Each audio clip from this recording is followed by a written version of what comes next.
शायद गुड़गांव की बात है, जब मैंने पहली बार द्रौपदी जी का चरित्र कहा था तो मुझसे एक माता ने लिखकर प्रश्न किया कि मैं एक बेटी की मां हूं और आज समाज की जब मैं दशा देखती हूं तो अपनी बेटी के लिए बहुत भयभीत हो जाती हूँ, बहुत चिंतित हो जाती हूँ कि कैसे इसके जीवन में कैसे इसका जीवन सुरक्षित रहेगा। तो मैंने कहा भाई, संसार में कोई ऐसी माता, कोई ऐसा पिता नहीं है जो 24 घंटे अपने बालक की रक्षा कर सके। बालक की रक्षा तो बालक का धर्म और बालक का संस्कार करता है। बालक हो या बालिका, उसका धर्म उसकी रक्षा करता है, उसका संस्कार उसकी रक्षा करता है। अरे 5 पति बैठे ही तो रह गए, क्या कर पाए वो? द्रौपदी के धर्म ने, द्रौपदी के पातिव्रत ने, उसके सतीत्व ने, द्रौपदी की भक्ति ने द्रौपदी की रक्षा की। धर्मो रक्षति रक्षितः। कोई किसी की रक्षा नहीं कर सकता है। ना कोई पति किसी पत्नी की कर सकता है, ना कोई भाई किसी बहन की कर सकता है। जीव का धर्म उसकी रक्षा करता है, उसका धर्म उसका कवच बनता है, और अभेद्य कवच, इसको कोई भेद नहीं सकता है। सच्ची बात तो यही है। हाँ, व्यवहारिक दृष्टि से बहुत कुछ समाज में सदियों से कहा सुना और माना जाता रहा है, उस सबको प्रणाम है, पर सीधी सच्ची बात तो यही है कि व्यक्ति का धर्म उसका कवच बनता है, वो उसकी रक्षा करता है। और मैं आपको बता रहा हूं, ये अभेद्य कवच है, इसको कोई नहीं भेद सकता। 10,000 हाथियों का बल, 10,000 माने कितनी बड़ी प्रतिकूलता सामने खड़ी है, कितनी विपरीत परिस्थिति है। पति अपना सब कुछ खोकर दास बनकर मुख नीचा किए लज्जित मुख बैठे हैं उस सभा में, जिस सभा का अध्यक्ष ही अंधा है, आंख से भी अंधा और उसका विवेक भी अंधा है। उस सभा में चारों ओर प्रतिकूलता ही प्रतिकूलता है, फिर भी रक्षा हुई ना। खैचत खैचत दो भुज था के दुशासन गयो हरि रे, चीर बढ़ायो मुरारी, चीर बढ़ायो मुरारी रे, होन नदीनी उघार। अरे कितना भी विकृत क्यों ना हो जाए समाज, कितनी भी विकृत किसी की मानसिकता क्यों ना हो जाए, लेकिन अगर कोई माता, अगर कोई बहन अपने धर्म पर है तो ध्यान रखना, मेरी ये बात सदा स्मरण रहे आपको, धर्म के कवच को कोई नहीं भेद सकता, कोई भी नहीं, कोई भी नहीं। आपका धर्म आपकी रक्षा करेगा, आपके संस्कार आपकी रक्षा करेंगे। क्या सीख लिया आपने? क्या सीख लिया? मुझे बहुत अच्छे से याद है, जब मैं बहुत छोटा था और ऐसे ही घर परिवार के किसी उत्सव में अगर कोई माता बहन अपने हाथ में मदिरा के गिलास के साथ दिख जाती थी ना, तो भाई सब लोग उसकी चर्चा करते कि अरे देखो ये क्या हो रहा है।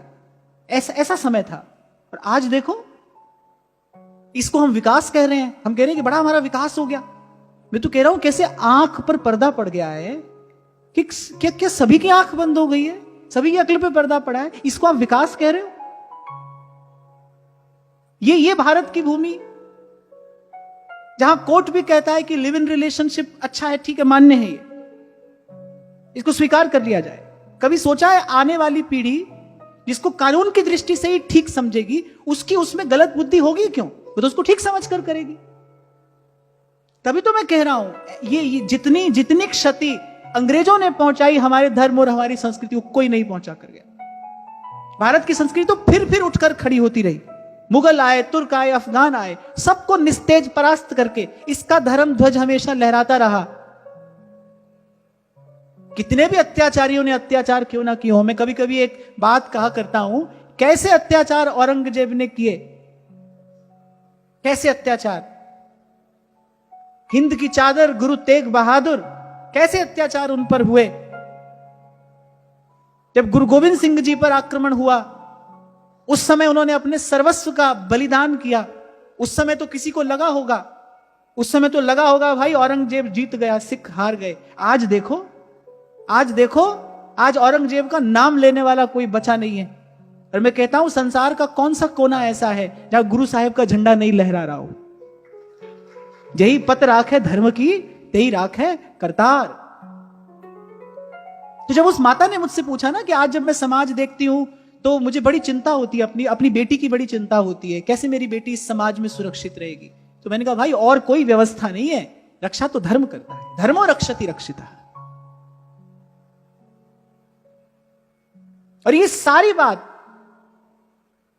बात मैं बड़ी विनम्रता पूर्वक आज की बात मैं माताओं और बहनों से ही कह रहा हूं। आप अपना धर्म ना छोड़िए, आपके पास वो शक्ति है, आपको ईश्वर ने वो प्रतिभा देकर भेजा है,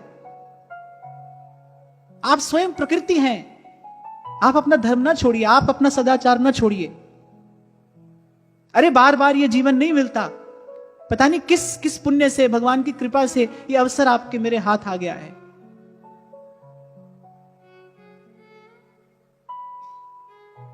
भयंकर दुख, अवसाद, निराशा और क्लेश का अंधकार है वहां जिस मार्ग पर अधर्म लेकर जाता है। भयंकर दुख, क्लेश, अवसाद, निराशा, पीड़ा, वो मार्ग देखने में बड़ा आकर्षक लगता है, उसमें कोई कठिनाई भी नहीं है। धर्म का पालन करने में कठिनाई है ना, अधर्म के मार्ग पर चलने में कोई कठिनाई नहीं, वो तो बड़ा अच्छा लगता है। पहले बड़ा मजा आता है वहां उस मार्ग पर चलने में, वो सब करने में सब अच्छा लगता है। अरे पर उसकी अंतिम गति क्या है, एक बार उसका भी तो विचार करना चाहिए। जिन लोगों से आपने सीखकर अपने जीवन को आकार दिया है ना, आप एक बार उन लोगों के जीवन की दशा और उनका जीवन कहां अंत होता है जाकर तो देखो एक बार। शरीर के सुख से अधिक भी कुछ हो सकता है, उन बेचारों को कोई सुध ही नहीं है, पता ही नहीं है कि शरीर के सुख से आगे भी कुछ हो सकता है। संकल्प तो कोई मैं कर नहीं सकता, संकल्प तो सब प्रभु के हैं, और हमारा तो एक ही संकल्प है भाई, हमको कोई संकल्प नहीं करना है, जैसी प्रभु की इच्छा होगी वैसा होगा। हाँ पर एक भक्त अपने हृदय में कोई भाव तो रख सकता है ना, इनका संकल्प तो मेरा कोई नहीं है, हाँ पर हृदय में भाव अवश्य है कि जब तक ये शरीर रहे भारत भूमि का परित्याग नहीं करना चाहता हूं मैं, इस भूमि को नहीं छोड़ना चाहता हूं।